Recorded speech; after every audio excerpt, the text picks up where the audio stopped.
ہمارے پیارے پاکستان میں 3 مارشل لاز لاگو ہوئے ہیں۔ دوسرے الفاظوں میں اگر میں یوں کہوں کہ پاکستان کی 75 سالہ تاریخ میں سے 30 سال پاکستان پر پاک آرمی نے حکومت کی ہے تو غلط نہیں ہوگا۔ پہلا martial law general Ayub Khan نے 7 اکتوبر 1958 میں لاگو کیا تھا۔ دوسرا مارشل لا جنرل ضیاء الحق نے 1977 میں امپوز کیا تھا، جبکہ تیسرا اور آخری martial law mister president Pervez Musharraf نے لاگو کیا تھا 1999 میں۔ میں نے ایک میرے ویڈیو میں ایکسپلین کیا تھا کہ مارشل لا کب اور کیوں لگتا ہے، مارشل لا کے بعد ملک کو کیسے چلایا جاتا ہے۔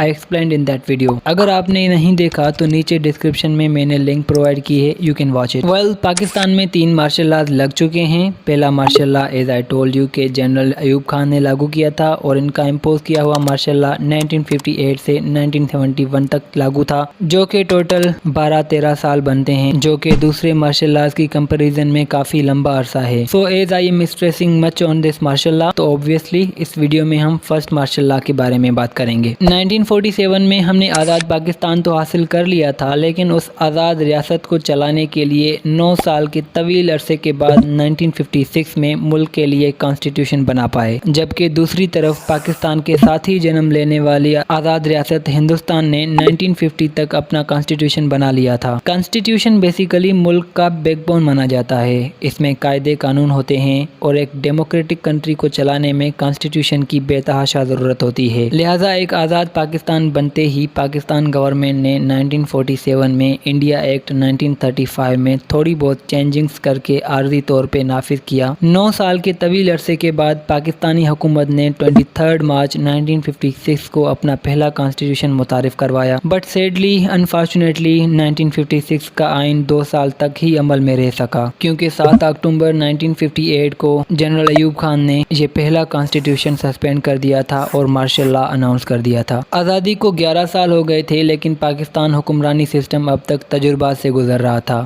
جس میں نہ کوئی آئین تھا نہ جمہوریت، جس کے نتیجے میں آنے والے سالوں میں پاکستان کی ریاست پہ گہرا اثر ہوا۔ ایوب خان ایک پرجوش انسان تھے، یہ ان کی اپنی لکھی ہوئی تحریروں سے بھی ظاہر ہوتا ہے۔ وہ اپنی auto biography friends not masters میں انہوں نے سیاستدانوں کے خلاف بوچھار شروع کی ہوئی ہے۔ وہ اپنی 22 مئی 1958 کی ڈائری میں لکھتے ہیں کہ سیاستدان خود غرض اور لالچی ہیں، وہ کسی بھی طریقے سے اقتدار کی راہ تک پہنچنا چاہتے تھے اور پھر ملک کے مستقبل کے بارے میں سوچے بغیر لوٹ مار شروع کر دیتے تھے۔ اس کے ساتھ ساتھ یہ بھی لکھتے ہیں کہ وہ بے ضمیر سیاستدان فوج کے ادارے کو گرانے سے بھی گریز نہیں کریں گے۔ پریزیڈنٹ اسکندر مرزا بھی ایک لالچی سیاستدان تھے، ان کے پاس پاور تھا کہ وہ پرائم منسٹر اور اس کے کیبنٹ کو کبھی بھی ڈسمس کر سکتا ہے۔ کچھ کلیمز کے مطابق پریزیڈنٹ مرزا نے پی ایم کو ڈسمس کر کے جنرل ایوب خان کو پرائم منسٹر منتخب کیا تھا for just temporary time. Martial law impose کرنے کے ٹھیک 3 ہفتے بعد 27 اکتوبر 1958 کو جنرل ایوب نے پریزیڈنٹ اسکندر مرزا کو پریزیڈنسی سے کک آؤٹ کر دیا اور خود پریزیڈنٹ بن گئے۔ اس ویڈیو میں آپ جانیں گے کہ کس وجہ سے جنرل ایوب نے اسکندر مرزا کو پریزیڈنسی سے ہٹایا، بٹ اس سے پہلے I would like to tell you what was happening before imposition of martial law۔ Ayub Khan جون 1958 میں ریٹائرمنٹ کو پہنچ چکے تھے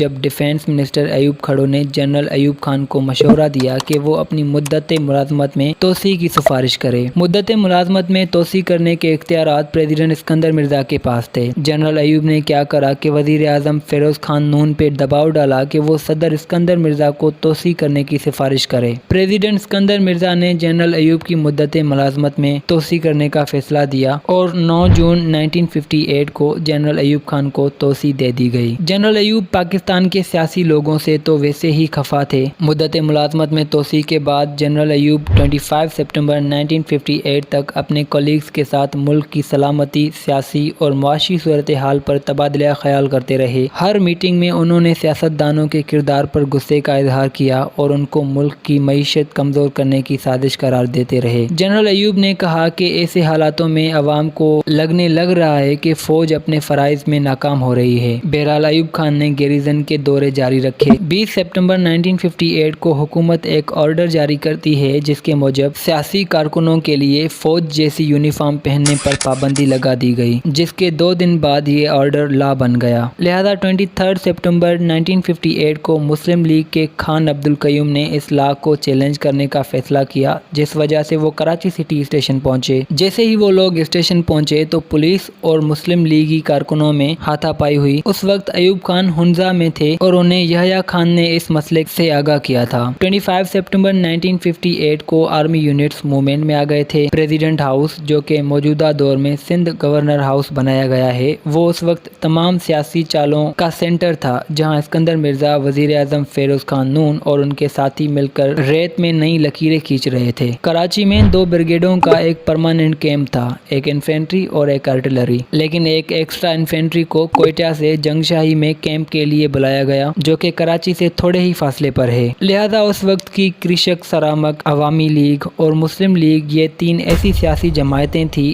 جن میں شدید باہمی اختلافات کی وجہ سے پاکستان میں سیاسی صورتحال مشکل ہونے لگ رہی تھی۔ اب وہ سب کچھ ہو رہا تھا جو ایکچولی ایوب خان چاہتے تھے۔ 2 اکتوبر 1958 کو وزیر اعظم نون نے کسی قسم کی صلح کرانے کی آخری کوشش کی، لیکن ناکام رہے۔ پھر انہوں نے فروری 1959 میں جنرل الیکشنز کا اعلان کیا تھا۔ اس اعلان کے بعد ہر سیاستدان کیئر ٹیکر کابینہ میں جگہ بنانے کی پوری کوشش کرتا ہے، جس وجہ سے کافی سیاسی لوگ کراچی میں اکٹھے ہوئے۔ وزیر اعظم نئی کابینہ کی حلف لینے سے پہلے تمام منسٹرز کو استعفیٰ دینے کی درخواست کرتے ہیں، جس کے بعد سب استعفیٰ دے دیتے ہیں اور 7 اکتوبر کی شام کو نئی کابینہ کا اعلان کیا گیا۔ لیکن پریزیڈنٹ اسکندر مرزا اور جنرل ایوب نے پہلے ہی گیم پلان کر دی تھی اور وہ کچھ فیصلوں پر پہنچے تھے۔ پریزیڈنٹ اسکندر مرزا نے تجویز دی تھی کہ اسمبلیاں معطل کر دی جائیں، آئین منسوخ کیا جائے، سیاسی سرگرمیوں اور سیاسی جماعتوں پہ پابندی لگائی جائے۔ General Ayub Khan chief martial law administrator کا عہدہ سنبھالے، جبکہ اسکندر مرزا پریزیڈنٹ کے عہدے پہ جاری رہیں گے۔ لہذا 7 اکتوبر 1958 کی رات 10:30 بجے آئین کی تنسیخ، تمام سیاسی جماعتوں اور سرگرمیوں پر پابندی کا اعلان اسکندر مرزا نے دستخط کر کے ایوب خان کے حوالے کیا۔ کہا جاتا ہے کہ ایوب خان پہلے ہی اعلان کا مسودہ تیار کر کے اپنے ساتھ لائے تھے۔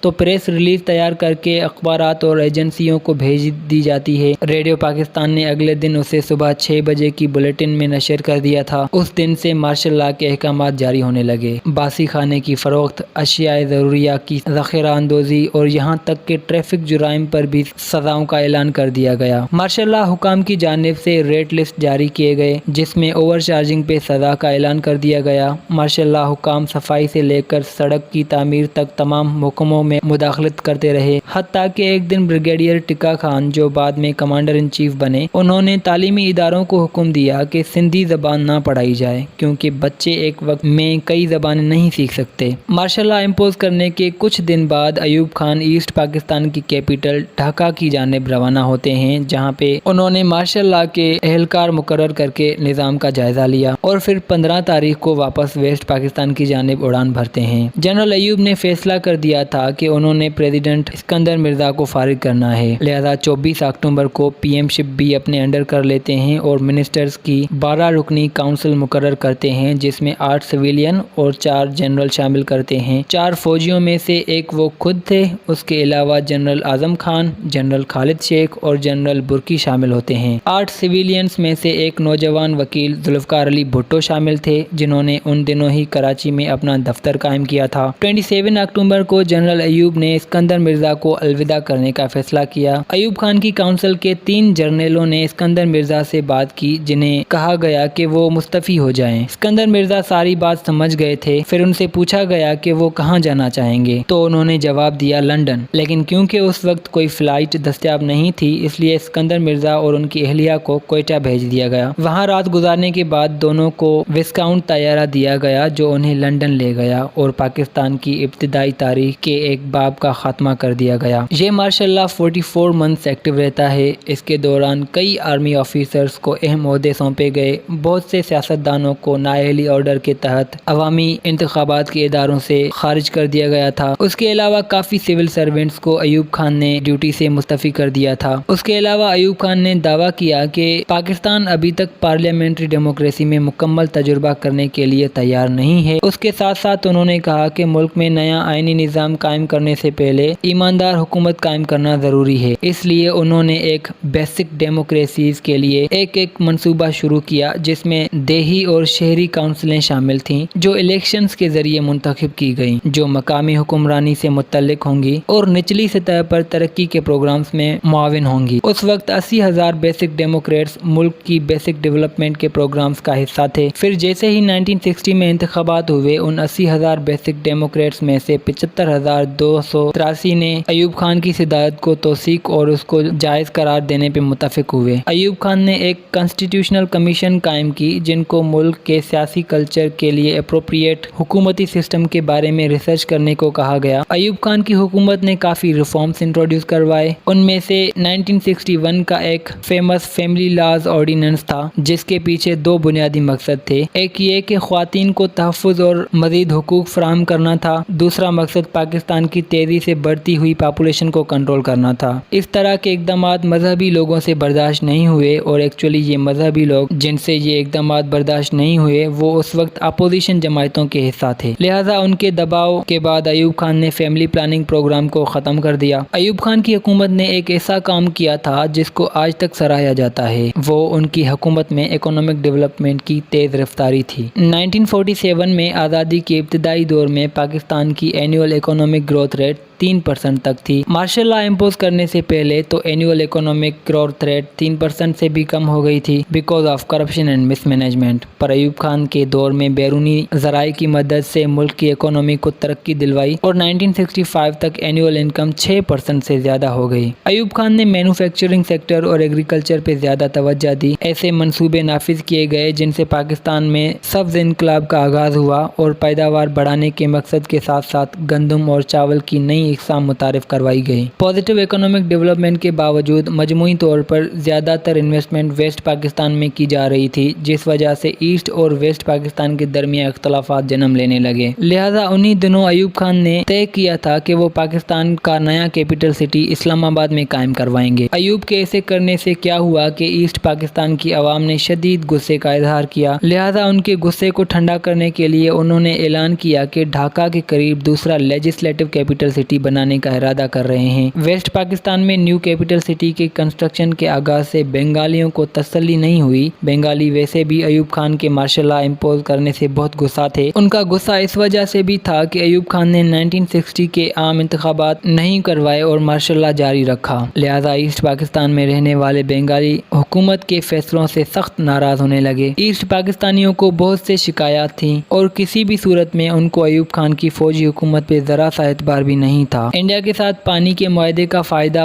ویسٹ پاکستان کو ہوا اور تمام ایسے منصوبے صرف ویسٹ پاکستان کے فائدے تک محدود تھے۔ پاکستان آرمی کے زیادہ تر آفیسرز کا تعلق ویسٹ پاکستان سے تھا اور تمام اہم فوج اور فضائی ہیڈ کوارٹرز ویسٹ پاکستان میں واقع تھے، یہاں تک کہ پاکستان نیوی کے معاملے میں زیادہ بحری اڈے کراچی میں تھے، جبکہ ایسٹ پاکستان کے چٹاگونگ میں کوئی خاص پاکستان نیوی کے بحری اڈے نہیں تھے۔ ایوب خان نے 1962 میں پاکستان کا دوسرا کانسٹیٹیوشن نافذ کیا، اس میں گورنمنٹ کے پارلیمنٹری فارم کے بجائے انہوں نے پریزیڈنشل فارم آف گورنمنٹ متعارف کروائی۔ ایوب خان کو پتا تھا کہ اگر ملک سے مارشل لا ہٹایا گیا تو تمام کی تمام سیاسی جماعتیں پھر سے سیاسی کیمپینز چلانا شروع کریں گی، لہٰذا انہوں نے کیا کرا کہ ایک اپنی ہی پولیٹیکل پارٹی متعارف کروائی جس کو کنونشن مسلم لیگ کا نام دیا گیا۔ ایوب خان جنوری 1965 میں دوسری مرتبہ پریزیڈنٹ منتخب ہوئے through the votes of basic democrats, جو کہ ایسے سمجھو ایوب کے ہی بندے تھے۔ ایسے انتخابات کی مخالفت کی تھی محمد علی جناح کی بہن فاطمہ علی جناح نے۔ الیکشن کیمپین کے دوران ذوالفقار علی بھٹو جو ایوب کابینہ کے فورن منسٹر کا عہدہ سر انجام دے چکے تھے، انہوں نے عوامی خطاب میں وعدہ کیا کہ ایوب خان کے دورے صدارت میں کشمیر کا مسئلہ حل کیا جائے گا۔ بھٹو نے اشارہ دیا کہ کشمیر کا مسئلہ مذاکرات کے ذریعے ہندوستان کے ساتھ حل کیا جائے گا، اگر مذاکرات کامیاب نہیں ہوئے تو پاکستان انڈیا کے خلاف ملٹری آپریشن کر کے بھی کشمیر کو آزاد کروائے گا، لہذا کشمیر پر نئی جنگ شروع ہونے میں زیادہ دیر نہیں تھی۔ 1965 کی سپٹمبر میں دونوں ملکوں کی طرف سے لائن آف کنٹرول پر گولہ باری بڑھتی گئی اور یوں دونوں پڑوسیوں کے درمیان بڑی دشمنی شروع ہو گئی۔ انڈیا کی اسٹریٹجیز نے پاکستانی منصوبوں کو الجھا دیا کیونکہ انڈین آرمی نے پاکستان اور انڈیا کے بیچ لائن آف کنٹرول پہ جنگ جاری رکھنے کا آرڈر ایشو کیا اور ایسٹ پاکستان پہ ایئر فورس کے ذریعے اٹیک کرنے کی دھمکی دی، لہذا ایوب خان کو دشمنی روکنے پہ غور کرنا پڑا اور سوویت ازبیکستان کے شہر تشکент میں Indian prime minister Lal Bahadur Shastri کے ساتھ پیس کانفرنس میں شرکت کرنے پر مجبور ہوئے۔ وہاں دونوں رہنماؤں نے اپنے طور پر کسی تسلی بخش معاہدے پر پہنچنے میں ناکام رہے اور ان کے میزبانوں نے انہیں اپنے لیے تیار کردہ مسودے پر دستخط کرنے پر مجبور کیا۔ اس وقت بھٹو ایوب کے ساتھ تشکent گئے تھے۔ اس معاہدے کے بعد بھٹو نے خود کو ایوب خان سے الگ کرنے کا فیصلہ کیا کیونکہ پریزیڈنٹ ایوب کی مقبولیت کم ہونے لگ رہی تھی، جس کا بھٹو نے بھرپور فائدہ اٹھایا اور پریزیڈنٹ ایوب سے علیحدگی کا اختیار کیا۔ بھٹو نے اپوزیشن کے ساتھ آواز اٹھائی اور وقتاً فوقتاً اپنی سیاسی جماعت پاکستان پیپلز پارٹی بھی بنا لی۔ تشکent ایگریمنٹ کے بعد ایوب خان پہلے جیسے نہیں رہے تھے۔ ویسٹ پاکستان میں بھٹو اور ایسٹ پاکستان میں شیخ مجیب الرحمان کی قیادت میں بڑھتی ہوئی مخالفت کا سامنا کرتے ہوئے ایوب خان نے دونوں سیاستدانوں کو گرفتار کروا لیا تھا کیونکہ ان کا ماننا تھا کہ وہ سیاستدانوں کے تعاون کے بغیر ملک نہیں چلا سکتے۔ فروری 1969 میں ایوب خان نے اعلان کیا کہ وہ 1970 میں ہونے والی اگلی پریزیڈنشل الیکشنز نہیں لڑیں گے۔ اس دوران سڑکوں پر ایسی شکایات کی وجہ سے ہڑتالیں ہوئیں جن پہ قابو نہیں پایا جا سکتا تھا، لہٰذا اس وجہ سے معیشت کو مزید نقصان پہنچا۔ ایوب خان بہت طویل عرصے تک اقتدار میں رہے اور اب ان کے جانے کا وقت آ گیا تھا۔ مارچ 1969 میں ایوب خان نے اپنی ریٹائرمنٹ کا اعلان کیا اور جنرل آغا محمد یحییٰ خان کو پریزیڈنٹ مقرر کیا۔ ملک ایک بار پھر مارشل لاء کی زد میں آ گیا۔ یحییٰ خان نے اپنے سینئر ایوب خان کی طرح چیف مارشل لاء ایڈمنسٹریٹر کا عہدہ سنبھالا۔ ملک کی قیادت کی ذمہ داری قبول کرتے ہوئے یحییٰ خان نے کہا کہ وہ 1970 میں قومی انتخابات تک پاکستان پر حکومت کریں گے۔ یحییٰ خان نے ایوب خان کے بیسک ڈیموکریسی سسٹم کو ختم کر دیا اور 1962 کے کانسٹیٹیوشن کو بھی منسوخ کر دیا۔ ویسٹ پاکستان کے ون یونٹ فارمولہ کو توڑ دیا اور پاکستان کے اصل 4 صوبوں کو ان کی پہچان واپس دلوائی۔ 1970 کی جنرل الیکشنز کا مقصد نہ صرف ملک میں پارلیمنٹری گورنمنٹ سسٹم بحال کرنا تھا پر اس کا مقصد پروونشل پولیٹیکل سسٹم کو بھی بحال کرنا تھا۔ جنرل یحییٰ خان نے ون یونٹ فارمولہ توڑ کے نیشنل اسمبلی کی سیٹس کو اس طریقے سے تقسیم کیا کہ ان پروونسز کو نیشنل اسمبلی میں سیٹس زیادہ ملیں گی جن کی پاپولیشن زیادہ ہے، لہذا پاپولیشن کے لحاظ سے ایسٹ پاکستان پہلے نمبر پر تھا، جبکہ ویسٹ پاکستان کے 4 صوبوں کی آبادی ایک ساتھ مل کر بھی ایسٹ پاکستان سے کم تھی۔ فائنلی نیشنل اسمبلی میں ایسٹ پاکستان کو سیٹس زیادہ دی گئیں۔ جب الیکشنز ہوئے تو عوامی لیگ کے مجیب الرحمان ایسٹ پاکستان کی ساری سیٹس جیت گیا، جس کے بعد انہوں نے اپنی نیشنل گورنمنٹ بنانی تھی، پر ذوالفقار علی بھٹو نے آبجیکشن کیا کہ مجیب نے ویسٹ پاکستان میں ایک بھی سیٹ نہیں جیتی اور بھٹو کی پی پی نے ویسٹ پاکستان میں زیادہ سیٹس جیتی ہیں، تو گورنمنٹ پاکستان پیپلز پارٹی کی بننی چاہیے نہ کہ عوامی لیگ کی۔ پروبیبلی اس وجہ سے بنگالیوں نے پروٹیسٹ کر کے ایسٹ پاکستان کو ایک آزاد بنگلہ دیش کی ریاست بنا دیا۔ یہ کچھ باتیں تھی جو کہ ایک پاکستانی ہونے کے ناطے آپ کو پتا ہونی چاہیے کہ آپ کے ملک سے پاسٹ میں کیا کیا ہوا ہے۔ I hope this little effort from my side has become informative for you. So thanks for watching and Jazakallah.